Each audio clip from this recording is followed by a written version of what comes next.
Happy Tuesday. Hello. Welcome. Greetings, everyone. Thanks for being here. I see some familiar names joining us already. Speaking of names. Yeah. We decided to wear something that gives you a little hint about a very special guest we have today. And I'll tell you what's going on here. I don't know if you can actually see what any of these say. Can you read these, guys? They look like female names that start with K for 500, Alex. Uh-oh, Steven thinks he knows. Yes, you are correct. They are names that start with K. And I thought this was appropriate because I grew up as the youngest of 4 girls, Karen, Kathy, Christy, and Kim. And as you can imagine, yes, all of us did start with K. We were called the Kmart sisters. Shout out to Kmart Blue Light Special. So, Alrighty then. So I bet you didn't have a brother named Kip. Well, apparently, if I was a boy, they were going to name me Bradley. I don't think so. Why not Kevin? Online with babes all day. So I will literally answer to any K name at any given day because, of course, my parents couldn't keep it straight. So I've got Kat, Carla, Kelly, Kelsey. You got it. So what do you got going on? It's a top secret identity. Even though it says Tony and Iron Man. Staff policy. Gotta do that. So shout out to Tara, Jody Lynn, Jim, Ian. It's like Tracy. romper room. I see Tracy. I see Steve. Jim. I see Jenna. I see all Kara. of our friends. Thank you for being here. Rachel. My parents met working at Kmart. So they call my sister their little blue light special. Oh, clean up in aisle 5. I have so many good memories at Kmart. So is it gone? Is it? I don't know. Probably. It's not the same. It's not the same. We get a fact check on that? Is Walmart or Kmart still around? Completely gone or just all around here? I have no idea. I don't know. All right. Well, on to the important things of the day. Should I take these on? Yeah, I'm going to leave it on? All right. I need to know how to address you. All properly. Right. Pick one. We wanted to talk about something. I've been seeing a lot of stuff about people being bored, right? Which is fair because we're used to being busy, and then all of a sudden, maybe you're not so busy. Although I know some people are still very busy, but in a different way. Right. But there's a lot of people who are like suddenly not busy after being very busy, and they're not sure what to do with all that lack of busyness. And so the word boredom comes out. And I mentioned that yesterday, and the idea of, something my mom would always say is like, if you're bored, I'll give you something to do. And that was a sign to run for the hills because her ideas were never good. But this sort of dovetails into our conversation from yesterday, where we talked about here we are all getting a collective timeout from the universe and asking the question, is there something that we need to learn in this time? Not just collectively, because I think there's a lot of stuff we as a community, a society, a country, a world do need to learn from this. But I think there's also a chance on a very granular level. What do I need to learn in this? What do you need to learn in this? What do you need to learn in this time? And some of these lessons are coming out in the negative things we're experiencing, some of the friction that we have with people in our household, maybe this feeling of boredom. And I was talking to a friend the other day, and we were talking about this idea of boredom, and he brought up this idea that boredom is the symptom, not the problem. And so I wanted to bring this friend on to talk a little bit more about this because he has a lot to say about this, and he's got some interesting insight. So let's see how I can do this. Invite user on screen. We'll see if this works. Dun, dun, dun. All right. Hey. How are you, Scott? Bro. So we didn't actually say who this is. Why don't you No, well, I introduce wanted your to kind of friend? get it up here Our so that friend. we could. Okay. Yeah, we're both friends. No, I know. He claims you like his own though, Scott. So I'm like sloppy seconds over here, you know. brother from another mother. So this is Scott Ginsberg.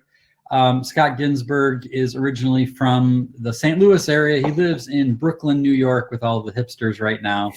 He I've known him for a long time. One of the things he is most famous for is being a world record name tag wearer. And if you started today, you will never catch up with him. We will have links in the show notes to all of Scott's amazingness. Those of you who bought Penguins Can't Fly and read that, you may recognize Scott. I told a little bit of his story of the idea of breaking rules. And one of the rules he broke way back when was everyone else was leaving a meeting, a gathering, and they had all these name tags, and he decided what would happen if I left it on. So, Scott, thank you for being with us today. Yeah, absolutely. I got nothing else to do. So okay. do you have? Are you bored? I feel like I could talk for 30 minutes on an introduction. Is there anything else you want to add in an introduction that you want people to know about yourself? No, not really. I think one of the advantages of wearing a name tag is the old joke when people say, this man needs no introduction. That's actually true for me. So I really try to enjoy it and not introduce myself at all. I appreciate that. And you were on some show, I don't know, like Good Morning America or some news show, and your tagline was name tag wearer. I was like, that's all. Yeah, I think that it pretty much says it all. Yeah.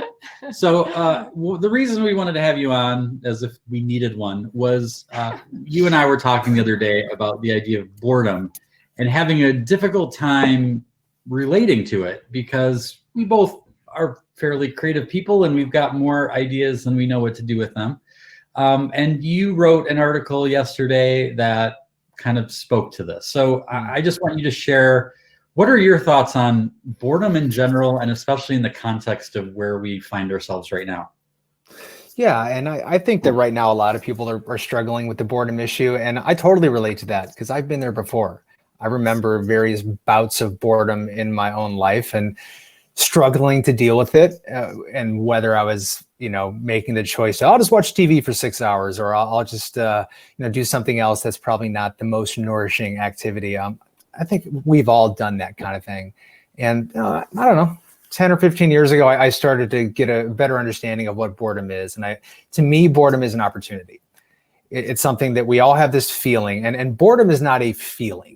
Boredom is an adjective. Boredom is a word we might use, but the feeling underneath boredom is really what I think is important to think about. So if we're bored, maybe the feeling is we're tired. Maybe we're unmotivated. Maybe we're discouraged. Maybe we're just numb. I've been there before. I've gone entire summers when I was like, I have nothing to say.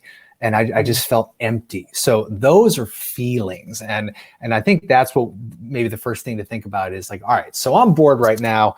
I'm stuck at home all day. My family's driving me up the wall. Okay, I'm bored. But what is the real feeling? And I think once we get to that point, then we can start at the ground emotional level and go up from there. So that's the first thing I wanted to say about it. Cool. So once people put their brain around that, what's next? What is? Yeah. So sorry to cut you off. If anyone has any questions, anyone that's here live, we got a ton of people here that are jumping on here. There's a button at the bottom of the screen that says ask a question. And if you have a question for us or particularly for Scott, feel free to drop that in there. Anyway, back to you, Scott. Yeah, no problem. So I think with boredom, in a perfect world, we would never be bored. In the perfect world, we have a diversity of meaningful activities that we're engaged in on a daily, weekly, monthly basis. And, it'd be great if we all had these nice different sort of pockets of things to do. When that doesn't happen, that's okay. And so after you don't beat yourself up about being bored, I would say the first thing is just get a piece of paper, get your phone, start making a list, okay? And make a list of things that you're not going to judge yourself on, but just make a list of things that give you energy. Okay, so let's go back to the earlier thing about feelings, right? So let's say being bored is unmotivated, tired. Okay, so now we have an opportunity to think about injecting some positive energy or any energy for that matter into the system. So write down a list of things that give you energy. So some people that might be, going for a walk or exercising. It might be playing with your kids. It might be singing karaoke. That certainly gives me a lot of energy. But whatever it is that, gets your blood flowing in some way, physically, mentally, emotionally, spiritually, make a list of all those, okay? And then once you kind of call that down, keep it handy. So right here, I can actually show you this. So hang on here. I'm working remotely, so I have like my triple screen set up. So let me see if I can see if this might work. Okay. So don't worry about trying to read all of these activities, but just help me out. Just, humor me. So over here, this is a list of what I just told people to do. So this is what I have on my laptop, and I look at this all day. It says my meaning-making mission.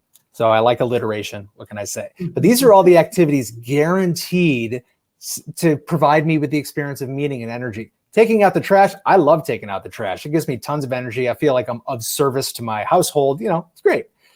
Over here is kind of a larger list, and this is like one step above it, which is projects. So I'm a big project guy, and that could be a creative project, a personal project, whatever. And so what I also challenge people to do is, in addition to these sort of small tasks or activities that give you some kind of energy, what are the larger ones? What are the bigger projects that you're working on? And not all of them are going to be the thing you want to do right now. But to me, like, I'm looking at this visual all day. It's right there in front of me. So in the event where I go, God, I am so freaking bored right now. Okay, that's how I feel right now. Maybe I'm tired. Okay, instead of focusing on monitoring my moods, just go over here. Oh, you know what? Number 7 on the list. God, I've been meaning to do that. Well, what better time than right now to do it? So you sort of have an action plan in place, and then it's there when you need it. And this has saved my ass so many times from being bored and just watching Netflix for 6 hours, when instead, oh, you know what? God, I've been meaning to read my friend's book who really wants some feedback on it. Great. That's an hour. I'm going to do it. I'll feel of service and useful and give energy. That kind of stuff makes a huge difference. And I challenge people to do the same. That's very cool. Yeah. It's very practical, and I love the idea of just like what gives you energy, right? What are the things that light you up is a way we might talk about it too. Right. That's pretty cool.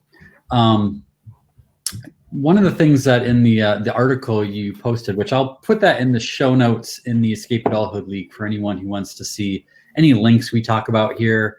I'll put a link to Scott's article. But one of the things you talked about that I really liked the metaphor of was rotating crops. And you talked about a metaphor of like being a farmer. You want to talk about that a little bit? Yeah. So I did not grow up on a farm. I have never worked on a farm. I do not know anything about farms. So everything I'm saying right now is just stuff I read on Wikipedia and pretended like it was my own experience. Doesn't everyone in Brooklyn have a little farm at the top of their building though? Yeah, the urban rooftop farm. Yes, that's a wonderful place for people to grow marijuana. Anyway, so my farm experience doesn't exist, just for those people listening who have farm experience. But the whole point is that, in the farm world, you have to rotate your crops. Now, you might do it every year or every couple of years or every few seasons, depending on what it is that you're growing. But this is one of the ways that they make sure to give the land time to rest. Let that acre over there go fallow until October. Not going to touch it. We're going to go over here where this new land that's been getting ready to go. We're going to work over there. And I really love this illustration for diversification. How each of us can think about different areas of our life that maybe they need to go fallow right now. I'll give you an example. So one of the projects I worked on for a long time was a game show that Jason was a big part of helping me develop this program. And it was fantastic. It was this great program that I worked hard on for years. And then, I don't know, end of last year, earlier this year, I was like, okay, I think it's time to just let that rest for a while. I got some other projects I want to get into, and that's gonna be there when it's ready for me, when I'm ready for it. I'll come back to it, or maybe I won't come back to it, but I was allowing that rotation to settle in so I could, focus my energy elsewhere. And I think all of us can do that on a big project level, or even on a small thing. Sometimes we just got to go perpendicular from the task at hand and get outside and take a walk, as long as there's not too many people around, or, go wash the dishes. I mean, there's such small things that we can do to sort of let our, creative crops just rest for a little while. And that image just really inspires me. So maybe one day I'll make it to an actual farm. I know that concept of resonates with me, that I need to hear that a lot, is the permission to let things go for a little bit, that maybe other people can relate to that, where instead of feeling guilty that I should be doing this, or I'm a bad person because I'm not taking advantage of this, just be like, it's okay. Yeah. Move on to something else. Right. It'll be there when it needs to be there. And I think that fits for a lot of things. I think it's not just creative projects, but maybe even relationships, or other responsibilities or things that we have. Not crucial responsibilities, like I don't really feel like paying my mortgage this month. Okay. Not part of that, but just those things in our life, that the shoulds, right? There's I don't know whoever made it up with the idea of we need to stop shoulding on ourselves. I know toilet paper is in short supply. Right. So what I'm finding interesting about this conversation is that our kids are super good at this. Naturally, and we haven't taught them how to do this. So even what you described, Scott, I feel like Lucy, she's 11, and she kind of has this ongoing project-y type folder thing where she's got all this stuff, and she'll come with it. And I kind of observe it in a kind of a spectator way. But I just realized how big of Sherpas they are on this perspective, because they just naturally do this, and they don't put judgment on themselves of when something's over, or the break has gone so long on something that they haven't done something with. So that's kind of interesting. Yeah. It is good. And I think even as the parent and the adult, I have this fear of oh my gosh, they need to focus on something, and it's like they're teaching us, no, it's okay to tinker. Stuff you tinker with doesn't have to become your career. Right. That's one of the things that I love about you, Scott, is your willingness to try things and let go of the outcome, which is a big tenet of what I believe tinkering is a willingness to experiment, but even more so to not put pressure on, I need to make money at this, I need to do this full time, I need this to have some sort of result. And you've had a lot of cool things that have come because you just tinkered. Yeah. And the stuff you didn't even expect, like your name tag, just one of the biggest ones, right? For sure. And I appreciate what you said about focusing, because that's another one of those things that I tend to have an unpopular opinion on, because we're always told to focus and to pick a lane and to declare a major, the worst 3 words ever. Right. And I think that the problem is that we have a misunderstanding of what focus is. To me, focus is based on identity and not activity. So I'll give you an example. If we take focus and base it on activity, okay, so if I have these 5 things to do, lane 1, 2, 3, 4, 5, they have to be the same activity, or within, the Venn diagram of activities that are, quote, focused for me, right? And if I pick a 6th lane that's sort of out of nowhere and it doesn't jive up with 1 through 5, then, the focus police is going to, knock down my door and come get me. That's what we think. And we've been sold this story for many years. So I understand why we think that way. My discovery over many years has been that instead of activity, it's identity. So I can have these, say, 5 different things. They could be seemingly unrelated to the naked eye, but if they all make me feel like myself, and if they all allow me to engage a part of myself that feels useful to the world and gives me meaning, and it's consistent with who I think that I am, then that counts. That's focus to me. And I challenge people to just switch from activity to identity and have less shame around that, because it really opens up your world in terms of stuff that you can do. Love that. Love that. Mhm. We've got a lot of feedback in the comments here. People really resonating with that, and I think that's really helpful. We got a question here. Okay, this is from Heath. He says, "How do you judge if you truly need a break or if you're just being lazy?" Yeah. Heath, what a great question. Yeah, and so I'll do what I usually do, which was just start with the words. I'm such a language guy, and I would say lazy is a really dangerous word. I think lazy is a way that people shame themselves for not doing things. It's like, oh, I was talking to my wife earlier, and she's like, God, I slept 12 hours last night.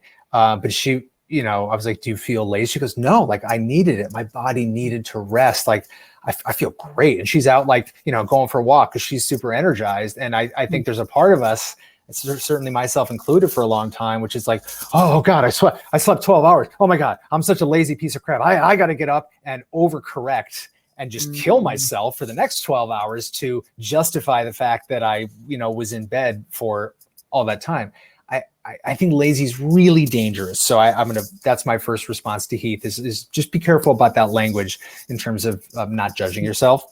And then, to go to the other part of the question, which is how do you know if you need a rest or if you're lazy? So there's a really helpful formula no, I'm kidding. There's no formula for this. I have no idea.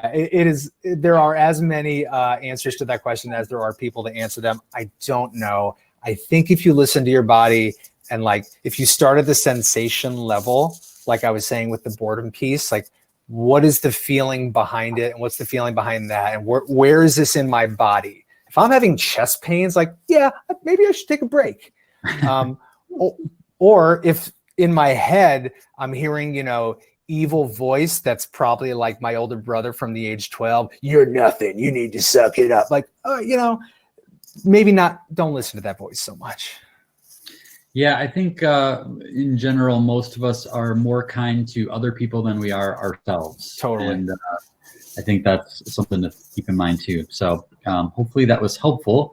One of the things I wanted to share, and I'm not going to pull this up on the screen, but Kim sent me this meme today, and I saved it because I was like, oh my gosh, I can relate to this.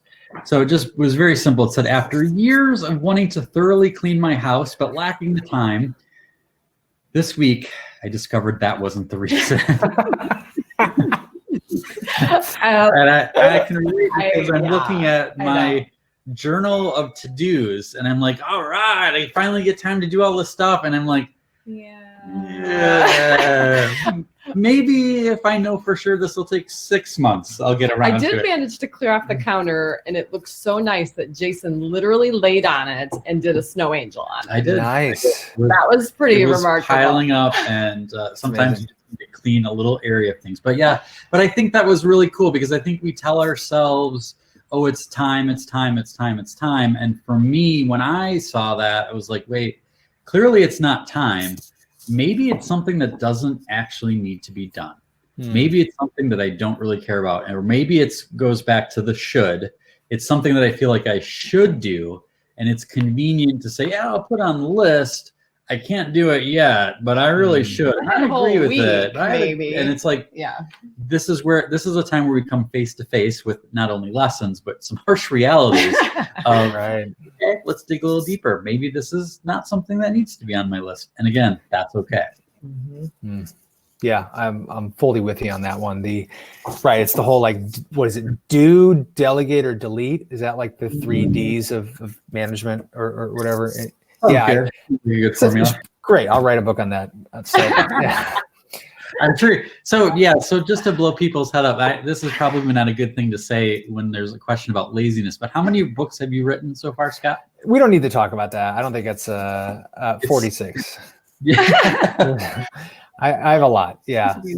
No, he's not. I know he's not. No, he's the most prolific writer I've ever met in my entire life. So yeah, and I'll share a little bit behind that. Thank you. And yes, I am. And what I found is that when there's a lot of parts of the process that you decide you don't need to do or doesn't need to be done, it's actually not as challenging or intimidating as it might sound, right? So think about like the writing process. Okay, why is writing hard for people? Well, there's all of the pre-writing stuff, which is all this stuff inside your head around permission and do I have something to say and does anyone care and are people going to read it and am I going to sell this? All that stuff is over here. And I spend a lot of time getting that out of my head. So none of that's there. And then there's the process part. And I personally have built a lot of tools to make my own job easier. I have this mantra that we should save some creativity for ourselves. People don't like to do that. They always give it to other people. I'm like, no. I treat myself as a client. So I make stuff so I can make stuff. And that allows my process to be really efficient. And then the last part is, I don't spend time belaboring every sentence. I really don't edit stuff because it's just not my thing. I just want to write it and get it out of my system and share it and be done with it. So all of that stuff together makes being prolific much less difficult than it might sound. And to Jason's point, it's like, not only asking yourself, does this need to be done by me, but ask yourself, does this need to be done by anyone? And a lot of times the answer is no. Mm-hmm. Yeah, good. It's good permission. It's good permission for sure. Yeah. All right, Scott. Well, is there another question or is that no? That was okay. Scott getting on. Okay. Cool. I wanted to mention to everyone, this is kind of good timing because Scott was actually just named our March Adultitis Fighter of the Month. So we'll also have a link to his profile on our website, escapeadulthood.com. And we were on a road trip and read your answers together in the car, Scott. And it was like we hired you to write like your version of our stuff, like through your brain. And we're like, this is so good. So please take the time to read his answers. I mean, it's really deep and awesome stuff. So thank you for taking the time. You're welcome. I'll send an invoice. All right, Scott, thank you. Any last words before we say goodbye to you? Last words. No, not really. I love you both, and I'm really happy to connect with all the people on the list. I got enough words. I'm good. All right. Well, there's always more coming, as I know. Yeah, I know from you stuff. Thanks again, Scott. Appreciate it. See y'all. All right. See you soon. All right, that was good.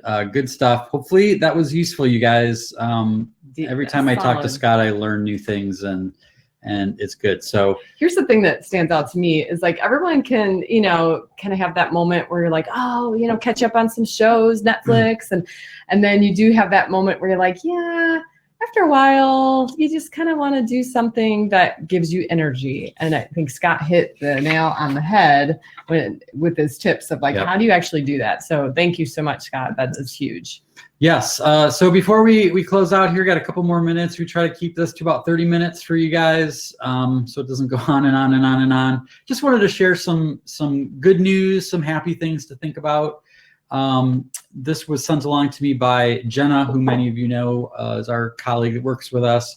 She said that according to the Harvard Health Publishing from Harvard Medical School, estimates now suggest that 99% of people infected with the virus that causes COVID-19 will recover. That's awesome. So that's very good news. Huge. And that the number of new cases is falling where the outbreak began. In fact, Wuhan province has just reported no new local cases for the first time since the outbreak began. So just some good news there, not scientists or doctors in any way.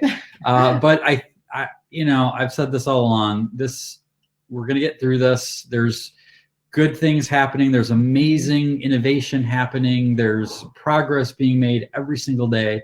The most important thing that you can do to remind yourself is that we will get through this and we'll come out the other side stronger than ever. Another little thing I wanted to share, someone emailed me this afternoon. I love this. Her name was Paula. And she said, my coworker's daughter has a birthday tomorrow. The poor kid is going to turn 7 without a birthday party.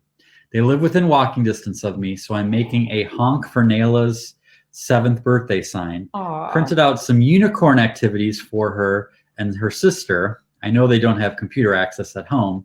A unicorn selfie station plus a small gift for her. I hope this makes her day. Aww. And I replied back and I said, I'm sure it won't. No, I said, I'm sure it will. And it just is just another example of like, we've got some amazing people and smart people doing scientisty things. but the little things each of us are doing for each other and the neighbors, and opening our eyes to the needs that are around us and the opportunities to serve and to help one another is so important. So kudos to you, Paula. Awesome, I hope that is inspiring for all of you. And last thing, do you want to talk about that little? Yes. Made a new little thing. So actually start with that one. Okay. So Jason added this to the website, escapeadulthood.com/COVID-19.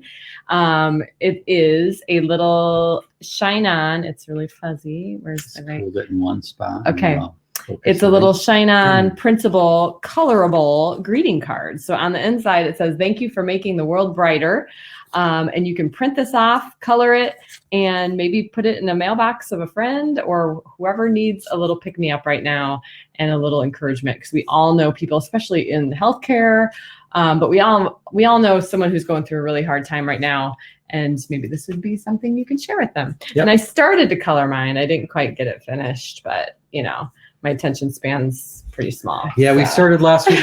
We put a coloring sheet up with that on it, and then today we were talking with the team, and we were like thinking about ways we can like help other people know we appreciate them. So we made this little. Oh, look at this! Rose's been working on her. Ginny. Yeah. What's this thing? A lantern. A lantern. Wow. Oh, that's pretty neat to light the way. And I also made a bomb. A bird. With real A feathers. little stick bird. That's awesome. Thanks for sharing. What about you, Ben? Oh, he's got his name Ben's tag got his on. name tag. Anything you want to share with us today? Final word. Oh, what is your review on Goonies? We finally got a chance to watch we Goonies finished. last night. What was your take on A the little movie? closer. Funny. Funny? Who's your favorite character?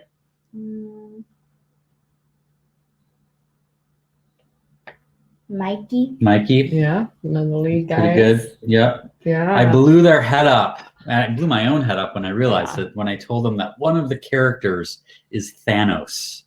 So Josh Brolin being in there as a teenage hot Super heartthrob. joke. I'm like, one of these guys in here is Thanos. And they're like, what? Who is it? It was crazy. Crazy. Yeah. And I realized how old I am.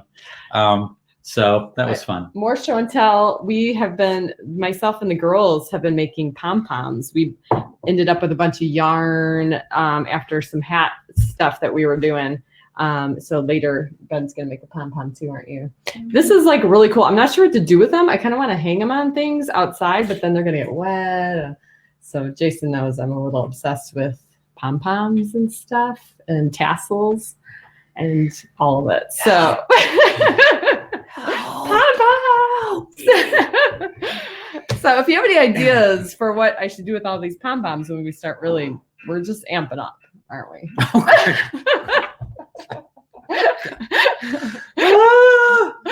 Hang in there, guys. Hang in there. All right. Thank you for spending some time with us. I hope you guys had a great afternoon. I hope you have a great day. I hope you have a great evening. Yes. Remember to keep shining your light, and look around for all the people who are shining theirs is great encouragement. Thank you, guys. See you tomorrow.